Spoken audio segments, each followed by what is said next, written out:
Hello and welcome to Points in the Podcast. I am Elias Schuster, and as always, I am joined by Matt Rooney. I got a little phlegm in the throat. I just right when I It's all right. start the show, it It's that wasn't time there of year. before.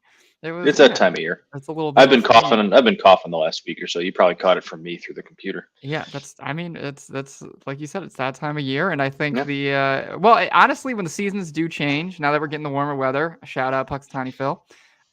He projected the early spring, and I feel like we're getting it because Yeah. For now, it's it's going to snow in like right. March 3rd, and we're all going to want to just go back inside forever. That's what weather in the Midwest does. Trust Phil. Trust the system. I Puxatani think Phil. he's only Trust the hitting it like a process. 30% rate. He's not even hitting it a coin flip rate. I don't care. I will give everything to Puxatani. I will let him I hope dictate. he's right. Hope he's right this time. Yeah, I hope he's right.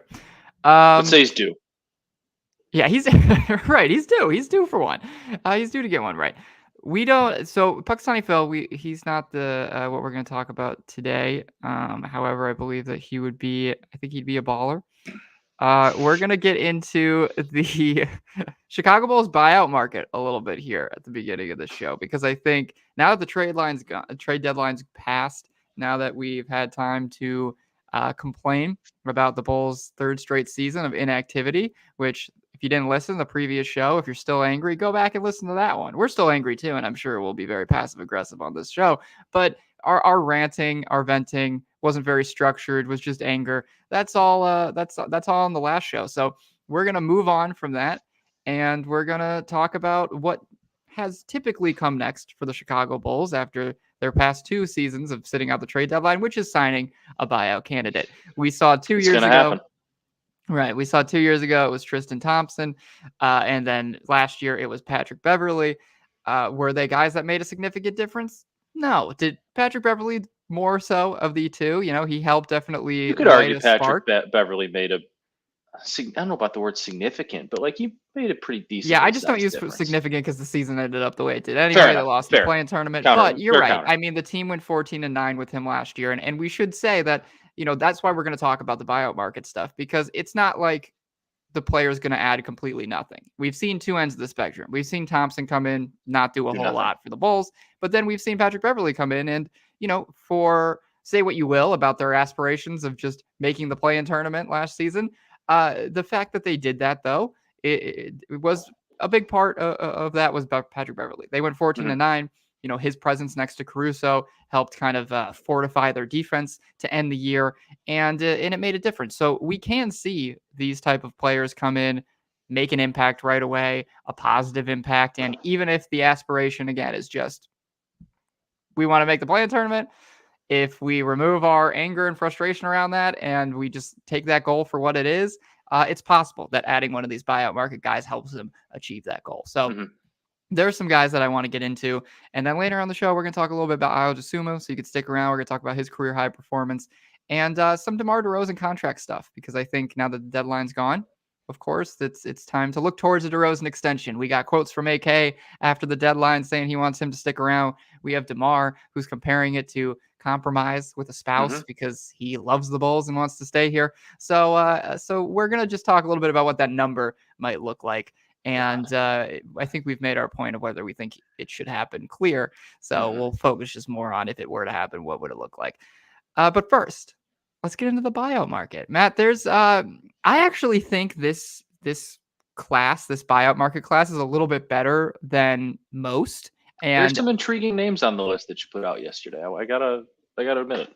Right, and I think every year, of course, it's never going to be a sexy list. So, of course, I even though I wrote in my article that I think this is a better list than most, you're going to have people and readers and fans who are like, this is such an uninspiring list of people. But that's what the buyout marketing is. Why they're on the buyout market. Right, it's always that way. But when we compare it to other buyout markets, this one's pretty solid, especially when you add in Spencer Dinwiddie, who was there. He already signed with the Lakers, but that was a good name. Thaddeus Young, he already signed with the Suns. That was another solid, potential veteran to add into a postseason run. So I think this list in particular this year is pretty solid. I think there's a handful of names that could make sense for Chicago, and we should add here. They have an open roster spot.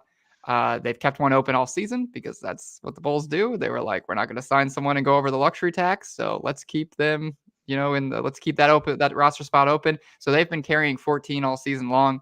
We've definitely seen them push the limits of that over these past couple of weeks with the injuries really stacking up. You're getting a lot more minutes from Julian Phillips and Dalen Terry, who I want to see them out there for developmental purposes, but for trying to win purposes, not necessarily great. You could definitely use a little bit more depth. And so they have a spot open. That's why it feels especially likely that they'll go and add somebody. And they do have the financial flexibility. We have to remember that when you go and sign one of these buyout market candidates, it's a prorated amount, so it's a salary that will take them through the rest of the year, and that number should fit on the Bulls' books without putting them over the luxury tax, because we all know, Matt, how can't go over that number. The luxury tax is to the third biggest market in the NBA. Why it is, I don't know. That sells out every night. Name I want to touch on here, and look, let me preface all of this by saying there's going to be a guard. There's going to be a lot of guards that I mentioned, and I know that feels dumb because why do the Bulls need more guards, especially more guards who can't shoot, which I'll touch on a couple of those guys. But, Patrick Beverley, they signed last year. We saw, again, him bring some positivity to that locker room and to the court for the end of the year. And I think someone who can provide a very similar spark for this team is DeLon Wright. DeLon Wright is somebody who is only 31 years old. He's all about defense. Again, similar to Beverley in that sense. He's a defensive pest. If you actually look at last season, the 2022-2023 season, he finished the year 18th in steals. He's a longer guard. He's kind of a combo guard. And me envisioning him next to Alex Caruso just makes a lot of sense because we saw it with Patrick Beverley. And DeLon's even bigger than Beverley. And honestly, DeLon Wright probably has a little bit more scoring-wise to his game, not three-point shooting wise, which unfortunately he's a pretty inconsistent three-point shooter. He's not as bad as some other people will name on this, or another guard will name on this list, but he doesn't offer you much in the way of a perimeter threat, but he's a decent downhill player. Like I said, he's long, he's bigger than Beverley physically, he's definitely an efficient finisher around the rim, can get to the free throw line a little bit. So for me, Matt, if I'm looking at someone like DeLon Wright, I'm thinking, okay, what have we gotten from Javon Carter this year? It hasn't been a whole lot. If I'm he's been wildly disappointing after that little stretch at the beginning of the year where he had a few good games in a row. He's been wildly disappointing. Right. And I think honestly, I think he deserves definitely blame for his part in that. But I also just think his role hasn't been very clear in Milwaukee. It was, you knew who he was. He was kind of your off the bench, hard-nosed, physical defensive guard who would hit catch and shoot threes or threes in transition. And I just think with Ayo and Kobe in the mix and however Billy Donovan has run things, I think he's had a hard time adjusting to his role this season. And so I put half of it, of course, on, Javon Carter's just been a disappointment, but I think there's still a world where he could be a really good role player. I just think at this point in the season, it's hard to figure out exactly how he's going to fit into that. And maybe DeLon Wright, a little more experienced than Javon. And like we said, definitely the size is a little bit bigger. So if you want somebody who brings a similar defensive intensity, but can guard more positions, then DeLon Wright would be able to offer that with his length and whatever. So he was with Washington this past season, only played 32 games, only 14 minutes per game. That was pretty surprising because obviously they were in tank mode. They didn't really need him. And if you look at the past few seasons, he was playing, well over 20, 24 minutes per game these past few seasons. He was with Washington last year, but then before that, he was with Atlanta. He played in Sacramento. He played for Dallas, and he's moved around a ton throughout his career, but he's always found a home, and he's averaged over 10 points a couple of different times. So he's one of those journeymen that I feel like when I talk to people that follow the league closely, they always like this guy. They're always like, he's a good role player. And again, he may be a guard, yes, but he can defend multiple positions. And I think he offers something similar to what you got in Patrick Beverley last year. So if that got you 14-9 after the All-Star break and you liked some of the intensity he was able to bring, DeLon Wright would be able to offer something similar. Yeah, I guess just to play devil's advocate to that, though, like, while I don't hate that type of player coming in, the Bulls don't really need guards that can't shoot threes because I know Ayo's been shooting. Ayo's had his two best games in a row, but he hasn't been the most consistent three-point shooter. Kobe White's obviously very good, but he has nights where he's kind of streaky. DeMar doesn't like shooting threes. Well, bringing Caruso in though has been Caruso's been better, but also just I love Alex Caruso. He's a great player. I just think at some point the numbers are going to come back down a little bit. Like I just don't think he's going to shoot sure. 40% from three all year.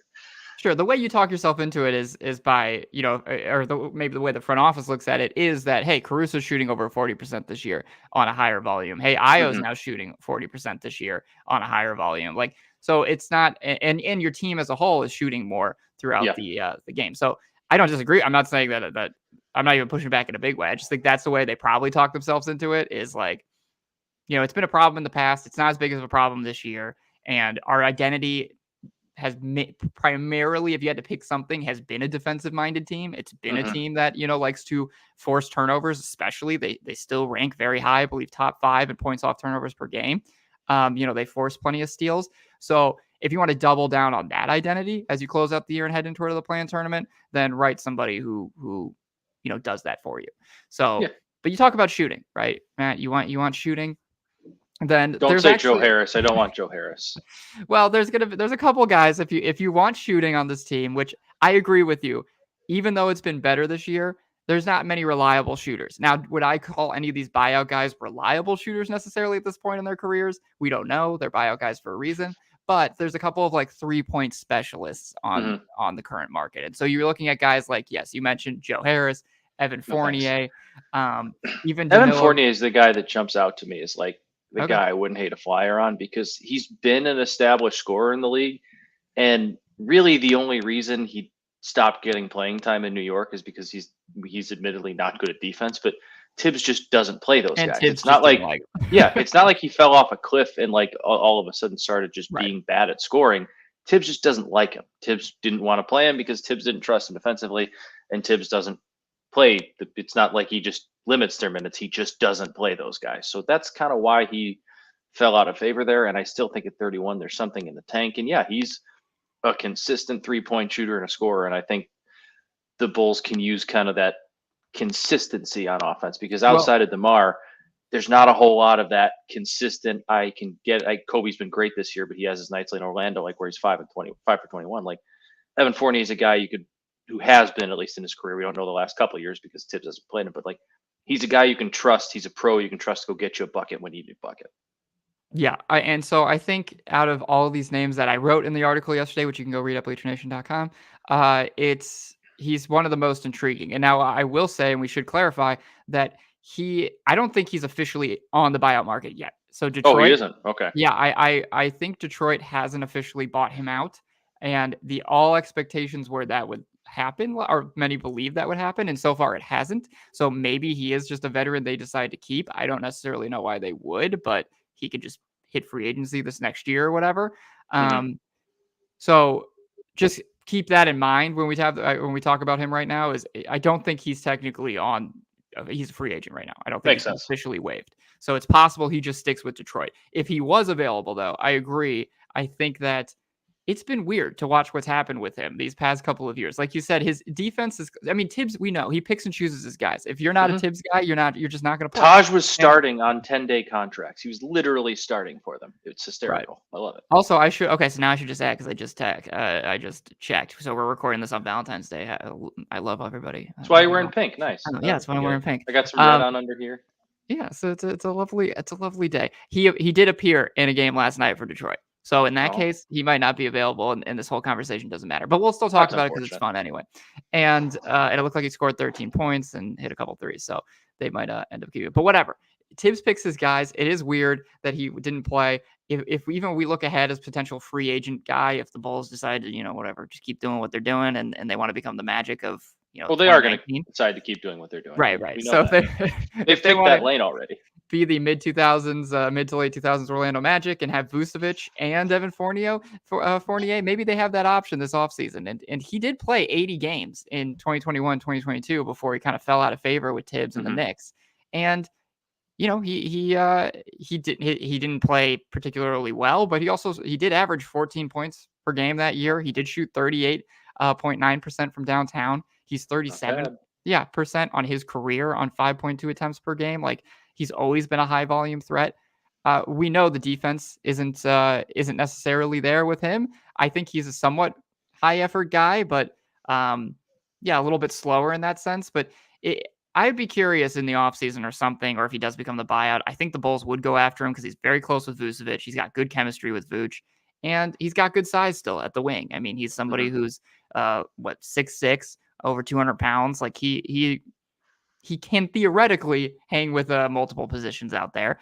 And yes, he's been a high volume threat. So I'm surprised his career's taken the turn that it's had. He's only 31 years old still. And I expect him to kind of be a prime, like resurgent, Candidate, kind of candidate this offseason, wherever he ends up. I wouldn't be surprised if another contender tries him out. Because he's always been a high volume 3-point shooter. So he would make a lot of sense. Not for the long term for the Bulls, but for what they need. And then Joe Harris, you have someone like him who he is for sure available. Unlike Fournier. Yeah, I agree. I shake my head at it, but it's not, I feel bad for the guy too, because he's fallen off because he just couldn't stay healthy, but he's just not the same player now. And like he was for a couple of years, they're really good with the Nets and a very good shooter. And he's just kind of not anymore. Yeah. Those injuries really took a toll. He's an intoxicating figure in a lot of ways because he shot over 41% from behind the arc in 6 straight years. Like, he led the league in 3-point shooting for a couple of those years. And, again, he was doing it. He was a specialist. So he was out there. He was doing it on 5 or so attempts per game. And that was how he ended up getting a pretty lucrative contract his last time out. But yes, he ended up having ankle reconstruction surgery, basically. He had to have 2, I think it was 2 ankles. Yeah, ankle surgeries. The first one didn't go well, so he had to have the other, and that's always bad news when your that's first one. Good. Yeah, you don't recover after the first one, and then and so he's had trouble staying on the floor since then. And his 3-ball though has stayed at a good rate. I mean, you don't lose that jumper, for the most part. So he can still shoot it, but for a Bulls team that's had a lot of trouble with injuries in the past, and for somebody who he can't do much else out there, he doesn't move very well out there anymore. Obviously, it would be a pretty scary addition. And I just don't think if you are going to add somebody at this deadline, for me, I feel like unless you're getting Fournier, who has proven to be an over 10 points per game kind of scorer in the past for the majority of his career, then I do kind of lean toward either a big man, which we can get to, or power forward, or someone like DeLon Wright, honestly, over someone like Joe Harris, because then you're just doubling down on something you're good at versus taking a risk on someone who can't stay on the floor, and the Bulls don't need any more of that. So I'm with you.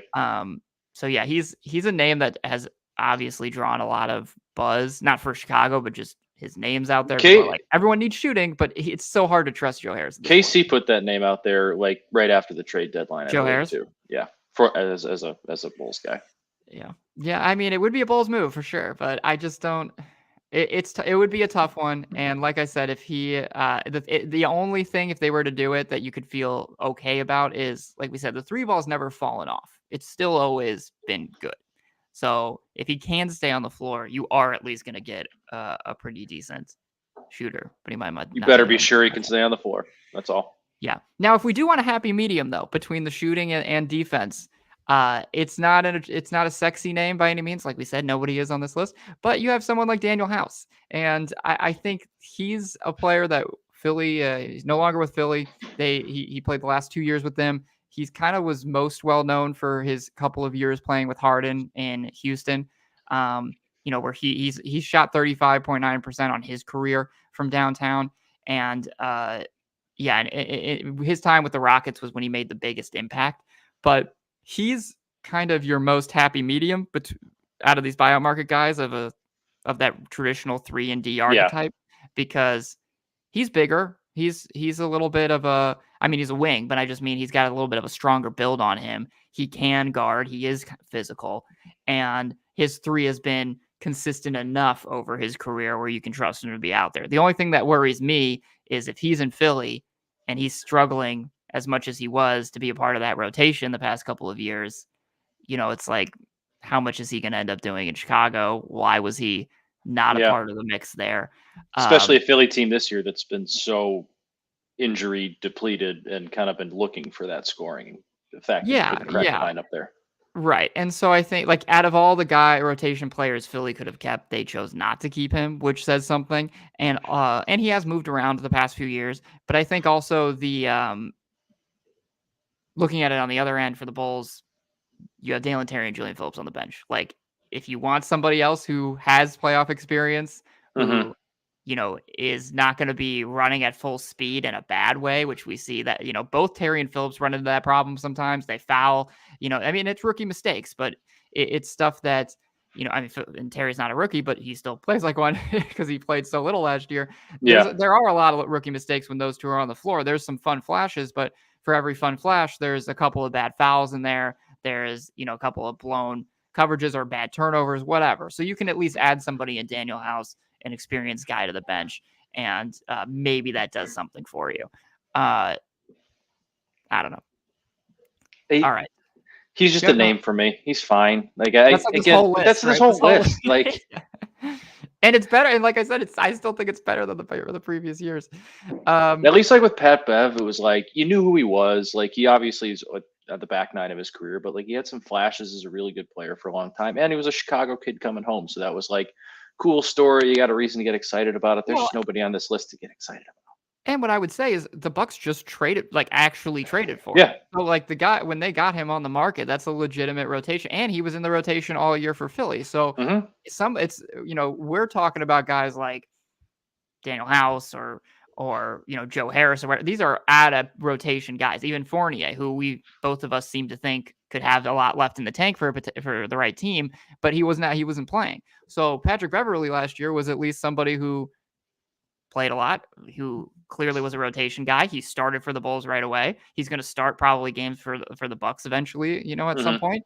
And they traded a second round pick for him. So that was, all things considered, a valuable signing. And there's not a lot of those guys on, on this list necessarily. Correct. But maybe there's one, and we'll get to him. But another name that I think we should throw out if we want to look a little bit towards even bigger bodies is Danilo Gallinari. I think has to be mentioned. I'm not about it, but the Bulls 2 years ago, the Bulls that's who they wanted to make their marquee free agent signing, which was ridiculous, but that they were very much in the running with them and the Boston Celtics.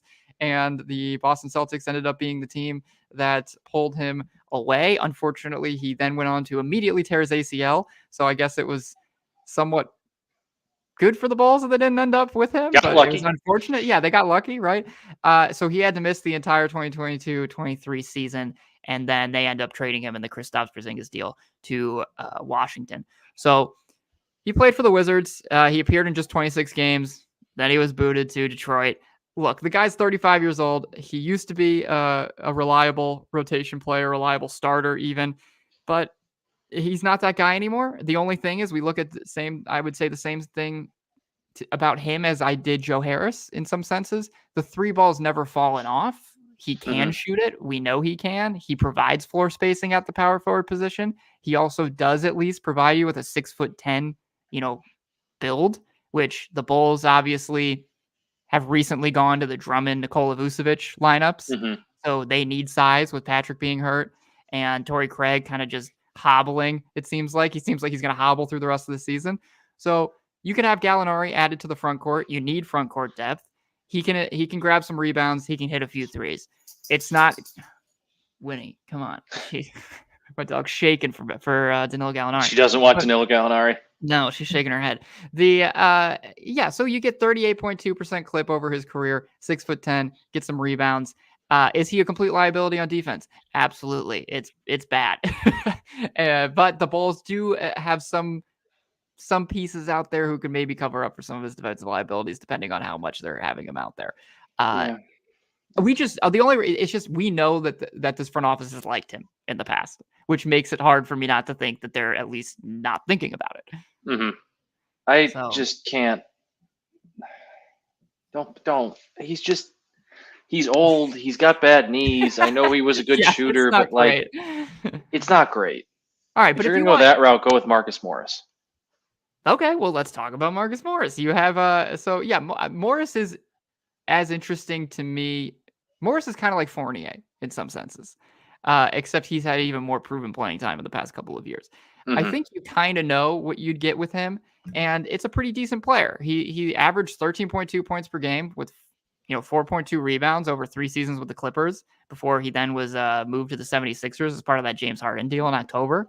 And in 37 games with the 76ers, he didn't average much. He wasn't averaging double digits. He only averaged like 6.2 points per game, but that was also only in like 17 minutes of action. He still shot pretty well from three. He shot Mm-hmm. 36 and 90 from downtown during that span. So, yeah, he's a buyout now because 76ers sent him to, I think it was the Pacers, and then the Pacers relayed him to San Antonio. And then San Antonio bought him out. That to me feels like an intrigue candidate. They like almost the forward version of Patrick Beverley from last year. Like, yeah, that's the true. guy who's definitely older, but like, I mean, he started, 54 games for LA. He played 65 games last year, started all 65 for LA. The year before that, played 54, started all 54.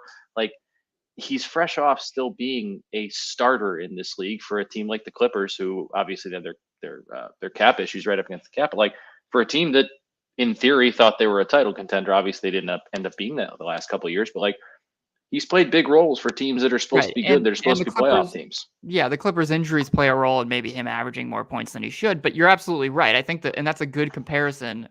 Honestly, put what we've talked about on the show with Patrick Beverley, he probably is the most similar in the sense that this is a guy who's had some legit playing time, who you kind of know what you're going to get, and it's also at a position of need for the Bulls. Last year, they needed that point guard, that more traditional ball mover point guard.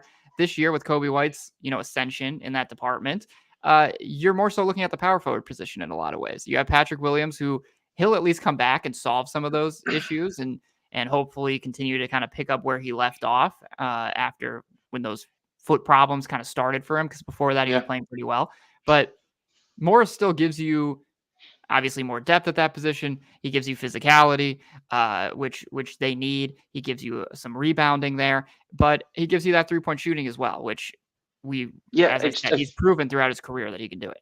I feel like they just need that kind of guy more. Like, we talked about Julian Phillips and Dalen Terry to an extent, obviously not the exact same position, but kind of that playing that small forward-ish role now off the bench. And there's inconsistencies there. I think the physicality a guy like Marcus Morris brings, combined with the ability to shoot threes, combined with the playoff experience, the experience playing for good team. I think that's the right kind of guy, right kind of mindset to bring in. If you're going to add if you're going to add anyone, in the NBA, really just add a shooting wing which you cannot have too many of those, right? Especially when like we said, Torrey Craig's hobbling and he keeps going out for sections there, and they need to have him in there, or they need someone to be able to take his minutes. And so I agree. I think that he's one of the more attractive names on the list, and someone who would just make a lot of sense for what the Bulls are looking for.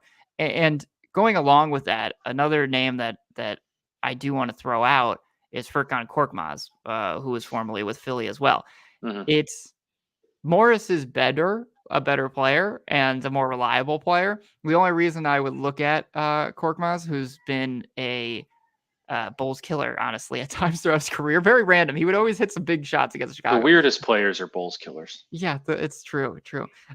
He hit some big shots over Chicago over the years, but I point him out because he's another guy who has great size. Like, the idea of him is great. The idea of what Korkmaz could be. He's only 26 years old still. He has great positional size. He can handle it a little bit. Like, I understand why Philly kind of clutched on to him for as long as they did, because there's an intriguing player there. The problem has been it hasn't really come together, and he's never taken that step to being full season. He was always that borderline rotation guy. It was like, all right, we're going to throw him in there now. It's like, okay, but now if you ever wanted to test somebody out in the rotation, you take Korkmaz out and then you throw the other guy in. Yeah. So why I would still be interested in him from a Bulls perspective is because of his age, is because he's still just 26 years old. Maybe there's potential there for the Bulls to find a reliable guy that's still relatively young. If they can kind of reinvigorate him, give him a little bit more opportunity to close out this season, and then sign him for a super cheap deal of 2 years, to have a bigger wing over the next couple of years, I'd be okay with that. You're losing Torrey Craig in the offseason likely anyway. Like, he's someone to consider from that standpoint. yeah, like I said, he's never been as consistent as you want. The 3-point shot is more theoretical than it has been reliable, but there's stuff there where if you want to take a flyer on somebody and you're going to be cheap anyway, like the Bulls are, take a Mhm. flyer on him, see what he can do the rest of the year. He still plays a position of need for you, still fills, checks a couple of boxes for you. And then maybe if you're lucky, you get someone on, a 2-year, a wing on a 2-year deal. And we just talked about it. You can never have too many of those guys. Mhm. If you had to guess right now, I'll put you on the spot. Who are you get? Because they're going to bring someone in. This is just kind of what they do. The Bulls under Arturas Karnisovas they're creatures of habit. They kind of do the same thing at every transactional period. Who do you think they're bringing in? If you had to pick one right now, who do you want? Who would you, Elias Schuster, bring in if you were running the Bulls? Obviously, if you're running the Bulls, they would have sold the trade deadline. Won't get into that. Who would you bring in? But who do you think they bring in? Oh, it's a good question. My guess is they go after a Korkmaz type, I think, because they do see it as, hey, maybe here's someone who even helps us in the future. Or then my other choice would be like they go after someone like DeLon Wright because they looked at the Patrick Beverley thing, they thought it went well, and then they're like, we're gonna follow a similar mold here with him. Who would I want them to bring in? I don't know, because I really don't care. It's like I don't think any of these guys are gonna. I'm already mad about everything, so I think I'm not gonna answer your question. Maybe from that standpoint, you want Korkmaz because like next year he could actually make an impact on a Right. I team guess that then in maybe that is a sense little I bit would, better. because it would be whoever has a higher or well, here, actually, you asked that question and I'm assuming it's out of the people we just talked about. There is one name that stands above all else that I want them to bring in. And then this is the last guy we'll talk about, Buyout market, and then we'll move on to Let's wrap hear it. things up with DeRozan and Ayo. I'd bring in Killian Hayes. So what do I think they're gonna do? I think they'd bring in potentially a Korkmaz, like I said, or a DeLon Wright. I would go after Killian Hayes because he's 22 years old. He's a former lottery pick. I recognize in every way that his career so far has been an utter disappointment and has been extremely ugly. He cannot shoot to save his life. It's a massive problem. The Bulls don't need a guard that That can't is a shoot. problem in basketball, yes. Yeah, obviously. The Bulls, one of the most frustrating things about this front office has been their consistent ability to sign players who cannot shoot. And we know that the Bulls, this is the opposite of what they need to do. But under the mindset of, or the opposite of the type of player that they would need if they want to keep winning. But under the mindset of it's dumb to keep winning and you need to add future assets, I don't see why a team like the Bulls wouldn't go after a young flyer who's a former number 7 overall pick, who at least is a traditional point guard that they don't have. Kobe White, for as much as we love him, he's still a combo guard. Mm-hmm. Hayes is a traditional point guard. He's still averaged 5.2 assists over his career so far. He's a solid defensive player. He's pretty long. He's averaged 1.2 steals per game. Like, there's some things to like defensively there. And he is a high IQ player from that standpoint. Can you shoot? No. Is he going to create much for you as a scorer off the dribble? Like, can he even finish it? Because sometimes you can finish at the rim if you can't shoot. He can't even do that. But I would take a chance on the youngest guy that's out there who has the pedigree, who at least has shown some flashes as a ball mover, which is we know they want to play a little bit more free flowing. And you have Kobe White, who, if Ayo fits well next to Kobe White, I can see a world where Hayes fits somewhat well next to Kobe White as well. And so that's the name that for me I like the most. And you hired Peter Patton, as your lead player development guy, very well respected shooting coach. Ayo, who we'll get into, has discussed, or I believe Ayo named, Peter Patton as a reason that his shot has improved. We're seeing some real player development happen, whether it be Ayo or Kobe, and the flashes. I mean, Julian Phillips' jumper has looked even better than advertised, and I'm assuming it's because of his work with Peter Patton. So Ayo, after the post-game interview after the Atlanta game, I believe just credited Peter Patton, said how much he's helped with his jump shot. So Peter Patton, it's a fun name to say. Yeah, it is. So throw Killian Hayes into the picture. Like, throw the most broken jumper in the NBA. Give him to Peter Patton. And guess what? If you can't do anything about it, fine. He's 22 years old. You signed him for nothing anyway. Don't re-sign him in the offseason if you didn't see anything you liked. Or even if you did re-sign him in the offseason, it's probably going to be on a minimum or something. So He's the type of player I don't know why a team like the Bulls wouldn't take a chance on at this point. Well, maybe they do. I mean, similar to Korkmaz, it's, a younger guy that maybe they could sign for the rest of the year, or maybe they could convince to sign a 2-year deal and be here through next year and kind of have some extended time to work with him. And yeah, like those are the types of guys they should be taking flyers on because. But what they should do, Matt, they never do. That's a very, very true and sad point. Yeah. Well, I'm curious to see. Like I said, I definitely believe they do something. What it is, I don't know. But those are some of the best names available, and I'm gonna guess contenders scoop up someone like Marcus Morris. I think there's a handful of the guys that we even talked about that just will go to playoff caliber teams as a side, or rather than sign with the Bulls. But someone's going to be left over. And hey, Beverly could have gone to a playoff caliber team last year probably, and he ended up in Chicago. So you never really know with these guys what's going to happen. All right. I want to move on here to talking about DeMar DeRozan a little bit. Matt, they didn't trade him. No, they didn't. They decided to keep him in the mix. And they said, by doing that, they obviously risk losing him for nothing in free agency. The same situation we saw with Nikola Vucevic last year. So if we're comparing it to that situation, what did they do with Nikola Vucevic? They re-signed him. They re-signed him to a 3-year, $60 million deal. And now the question is, do they do that with DeMar DeRozan? All indications are, I would say, that that's what they hope to do, because it's what he hopes they do too. And it's what he hopes they do as well. This is what Arturas said during the post-trade deadline press conference when asked about DeMar. He said, and I quote, "I love DeMar. He's huge for this team, from the city, for this organization. He's been great for our young guys.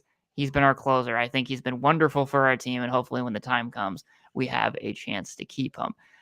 As for what DeMar DeRozan said, he ended up comparing this to a spouse. He said, it's kind of like with your spouse. It's like, what do we need to do to work on this, baby? All right, let's figure this out. You want me. I want you. The love is there. DeMar has some good metaphors. He's a good interview. Yeah, he's always a good interview. But also, he's saying it like, he said it with a smile on his face. Oh, yeah. He was grinning ear to ear. Come on. And he's like, I have all the leverage now.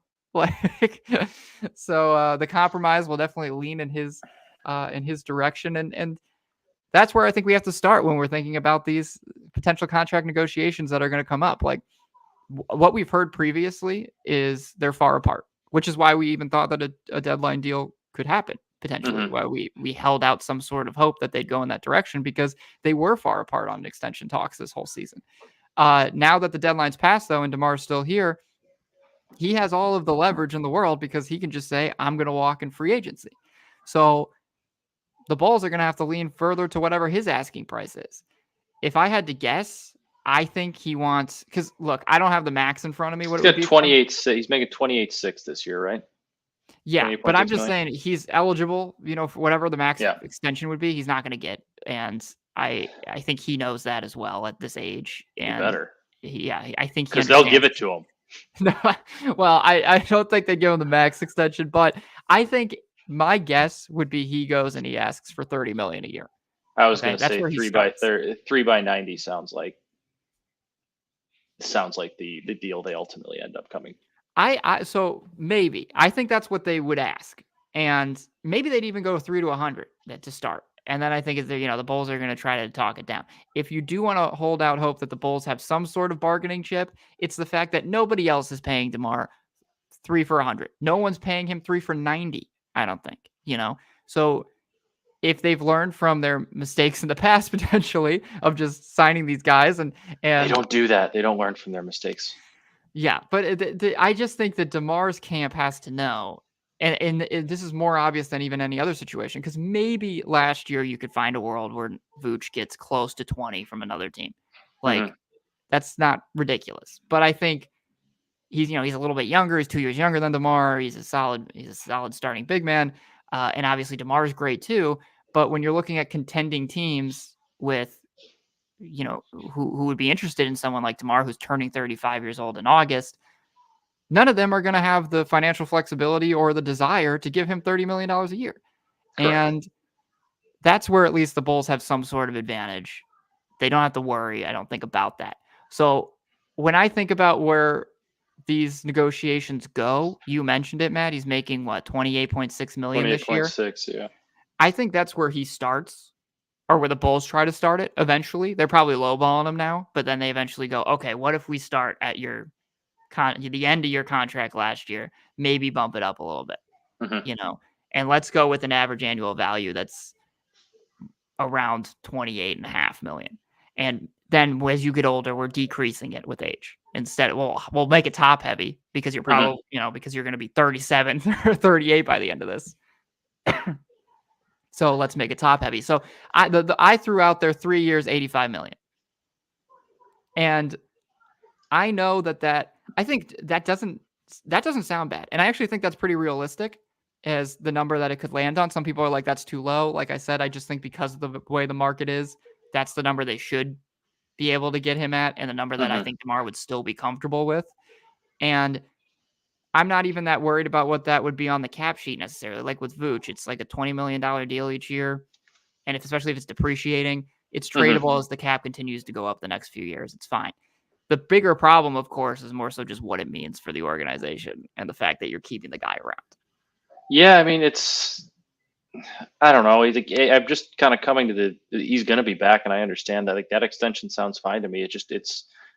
We won't really know the future, the next steps, until the whole Zach situation gets figured out, because that's that's the most important domino in all of this. Like you said, $30 million is a big hit to have, but it's not like absolutely massive, and it's going to be like, it's not going to be a bad contract. It'll probably be 3 years, and it'll be tradable kind of after 1 year, so whatever. But like, you're just locked. Your hands are tied until you figure out what to do with Zach LaVine, and that's unfortunately where we are. That's also the Bulls have given us the Bulls have also given us no indication. So we can sit here and be like, look, the money they give them, if it is 28 million a year, and it goes down from there, or it starts at 30 and then it goes down, to 28 and then to 26, whatever. Even if it seems tradable, or it feels like it should be in the NBA, that's going to see the cap continue to increase.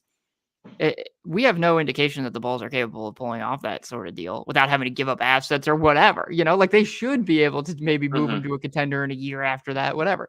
But that's why overall, it's not the money. It's not really the money. That's not the problem for me. The problem is trusting the front office to do the right thing in any facet. Well, that's a much deeper conversation. Exactly. So it's more about, if you do extend him, that means you're doubling down on something that you don't even know what it's going to look like because of the Zach LaVine thing, like you mentioned, and on a mediocre product that continues to play subpar basketball. Because now you're locked in for multiple years officially. If you do this with DeMar, you have at least 2 more years with Vooch, with DeMar, and LaVine under contract. And they're just going to run that back, aren't they? So that's the thing. If you extend DeMar, think about that. After the past 3 years that we've had, all 3 would be on another multi-year deal, which is just mind-boggling. So that's more so the conversation with the DeMar extension, of course, is it would be cause an existential crisis for. Yeah, and I always feel like I have to mention this every time we talk about DeMar. It's not a personal thing. It's nothing we about both love DeMar DeRozan. He's a fantastic Chicago Bull. He's still a really good player. It just doesn't make any sense for him to be here. And I want him to win games. Go somewhere else. Same. I want to see him win a title. I would love to watch him win somewhere else. That's why I wanted to see him get traded to a contender at the deadline, because I want to see him go chase a ring. He deserves it. I don't know why he doesn't want to go chase a ring, unless he thinks he's going to have a lot of he's going to have gas in the tank at 37 and 38, and he can go somewhere else and do it then. But I know it's the payday, but I think it's the payday here. NBA money is funny money, and he's already got funny money. Like, he does have funny money. Go take $15 million from somebody else and go try to win a title. Yeah, I would love to see him get a ring, but the Bulls are gonna. Guess it's not gonna happen. He's gonna be a Bull. Exactly. It's not happening. It's not happening in Chicago. He wants that Ring of Honor induction in about 10 years. He'd already get it. Oh, he'll get it. He'd already get it. He probably would. Yeah, he would already get it. All right. There's only so many names anyway. You can do every 2 years. All right. The last thing I want to wrap up with here is some Ayo Dosunmu love. I feel like we keep ending these shows with some praise for the young guards, but they keep giving us reasons to do so. And Ayo earlier this week it gets to play Trae Young. I was making jokes earlier in the day on Bleacher Nation and just among friends and stuff too, that just how much Ayo owns Atlanta. And I was like, he'll probably, just joking that he would do something again against the team. Not actually expecting for him to have a career high 29 points on what I think was 12 of 18 shooting. Open it up there now. Yeah. 12 of 18 shooting, 5 of 7 from 3. Also had 7 assists. Yeah. And that was back-to-back games with 5 made threes. So he's now 7-2 against Trae Young in his career, which I think is so funny. And of course, the ball, it's not just him, but in a lot of ways, he's been the catalyst for those victories, because not only does he have a career high at 29 points against them the other night, but we remember plenty of other past performances where he shut down Trae Young. And his length gives Trae a ton of problems. And it's kind of funny because there aren't many other guards in the league that shut him down in the way that Ayo does. Trae's, for whatever you think about Trae, elite scorer, and can kind of score on anybody. And for some reason, he can't do it on Ayo. So these numbers are pretty telling about what he's been able to do against Trae Young.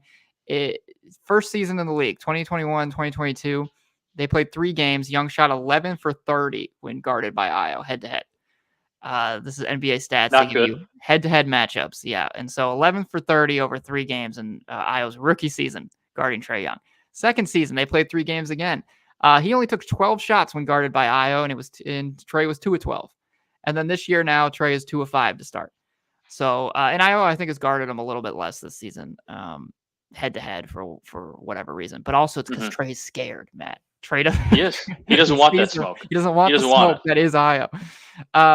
So it's super impressive. And I just think the Young thing's funny. The fact that for some reason Ayo Dosunmu is Trae Young's kryptonite, 2-time All-Star now, is a funny storyline that I didn't expect for Ayo Dosunmu to begin his career. Neither did I. But the bigger takeaway from that game is not that he is Trae Young's father. We already knew that.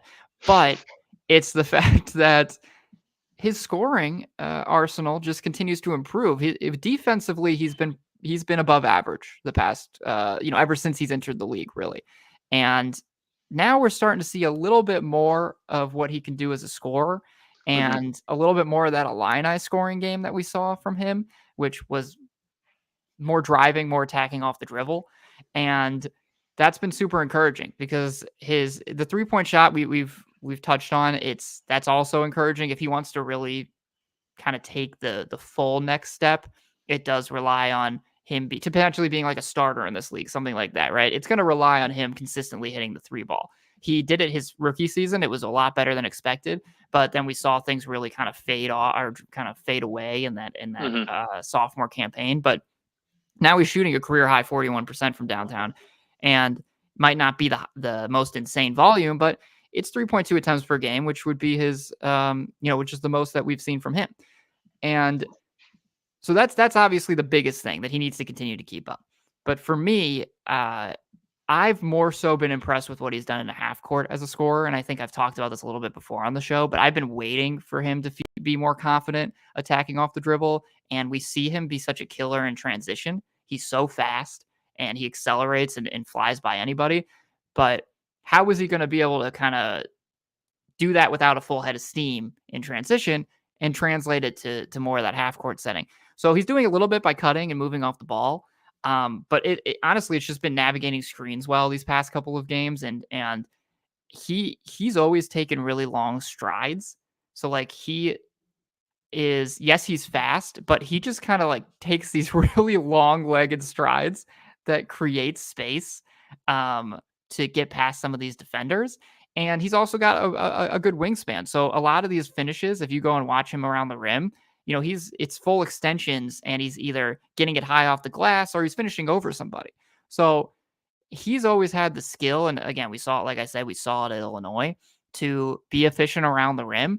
But it's now the confidence that he has to attack off the dribble, to attack in the half court, to, kind of blow by for the first time. We're seeing him have those blow bys along the perimeter to set himself up. So that's where I've been the most encouraged. And we're now you're on mute, man. I didn't realize I was on mute. Thank you. I was gonna say, Yeah, like, I feel like he did a great job of, like, when he came into the league, like similar to what we've been asking Patrick Williams to kind of do. Like, if you're not going to affect the game scoring, affect the games in other ways. 100%, Affect the game 100%. positively in ways that you can. And if it's not shooting that night, that's fine. He still plays great defense. He shuts down Trae Young. Obviously, there was shooting that night too, so that was phenomenal from him. But like, he did the little things well while he was developing as a scorer in years 1 and 2. Obviously, like I said, year 2 there was a drop off from 3, but like, the shot's kind of there now, and we're seeing how big of an impact this guy can actually make. Like, we're getting, like, I feel like every week, every time we talk about him, we're increasing our expectations for what he can be. We've gone from, well, he's a nice kind of rotation player, to, well, he could kind of be like a backup point guard on a very good team, to now, like, he might have like a ceiling as a starter in the NBA if he can Yeah. keep shooting like this. Like, every time we talk about him, he just keeps getting better. And I think that's just a testament to, I think Billy Donovan's done a great job with him. I think he's accepted his role and kind of taken these steps when he's had to in certain parts of his game, while still doing the little things right where he can affect the box score if it's not not shooting on a given night. So he's been just an absolute treat to watch. Right, and he's just a smart player. I think he knows, like, He and is I very think smart that player. what you just said is representative of that. He understood that he could impact the game in other areas while he tried to, either wait for an avenue to open up where he could score more, but also just develop that part of his game. Hmm. And I think also the efficiency speaks a lot to that. His 3-point attempts are all pretty much all catch and shoot looks. He's ready for all of them, in a stance, got his feet set. Peter Patton shout out, because he's definitely helping Good bet. Ayo understand how to best set himself up for success on those catch and shoot looks. But for me, it's that he understands, even though I had this good mid-range game in the past, if you watched him in college or whatever, like, he's getting to the rim. And he's like somewhat times putting his body on the line for it a little bit. Like, he's always on the ground. If you notice, Ayo, Hmm. like, once he drives, he's always hitting the deck, but he's finishing. I mean, he's shooting 59% over the last 14 games, which is crazy. That's really good. And yeah, and if you go look at his shot, his shot chart, it's not just he's finishing really well. It's like, no, he's creating these opportunities. He's getting himself open looks at the rim, because Hmm. what we talked about, just by understanding when to attack, understanding who's on him and who he can attack. And it's and yeah, and just having some of that speed. So I've been super encouraged by it. We're now looking at 13 to 14 games where he's scoring in double digits, 19 points against Orlando, 29 points against Atlanta. He's had a couple 20-point games sprinkled in ever since over the last month or so, ever since January 13th. So really, really encouraging. If there's anything that Bulls fans want to be excited about, Kobe White, Ayo Dosunmu, they keep doing it, and They're it's defying legit. expectations. It's Yeah, yeah, like it's we're getting past like the small sample size, or yeah, that was a absolutely. nice little run. Like, the way they're playing appears to be sustainable. With the Right. exception of Kobe, seems like he's got some tired legs right now, and he really needs the All-Star break to come. Oh my God, they've worked that guy. I mean, he leads the league in minutes, and you can tell. But yeah, it just comes down to the fact that if there's anything to hold on to, and again, it should have been a reason why they just sold. But if there's anything to hold on to, their player development department looks like it might be working a little bit better, Yes, agree with that. because these guys are taking real steps. Hmm. All right, that's where we're gonna wrap things up. Hopefully, maybe, but by this time next week, the Bulls will have a buyout guy. Who knows? But it'll be Fingers the All-Star crossed. break. Yeah, it'll be the All-Star break, and we're gonna all get a much-needed break from watching this team play basketball. They finished tonight. By the Thank time you listen to God. this, they may have already lost to the Cleveland Cavaliers. If they didn't lose to the Cleveland Cavaliers, color me shocked, because the Cavs are 17-3 in 2024 and been completely dominant in every facet of They've the game, owned the Bulls, and they've basically, owned the too. Bulls. So we'll see what happens, but we'll come back to you next week, and we'll talk it. We'll talk all about it. Everyone wish Matt a good trip to Florida. They'll be in warm. We're taking an All-Star break vacation. We Yeah, need to get out of here. yeah. Need to go just reset after the NFL season, after the first half of the NBA season. But need a nice little reset. I'm glad for you. I'm happy for you. Happy Valentine's Day, everybody. Bye.